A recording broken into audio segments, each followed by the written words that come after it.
السلام عليكم. موعد وتوقيت مباراة نادي ريال مدريد ضد فريق سوسيداد في الجولة 24 من مسابقة الدوري الإسباني 2026، والقنوات الناقلة لهذه المباراة. قبل معرفة التوقيت المرجو الاشتراك في القناة ليصلك كل جديد.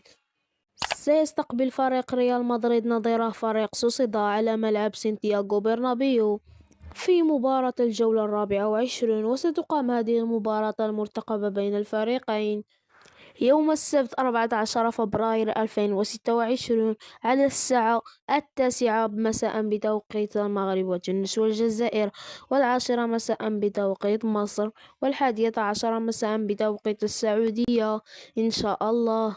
ومن المرتقب نقل هذه المباراة على قناة بي إن سبورت 2 بتعليق أحمد البلوشي. ولا تنسوا أن تخبرونا بتوقعاتكم لهذه المباراة.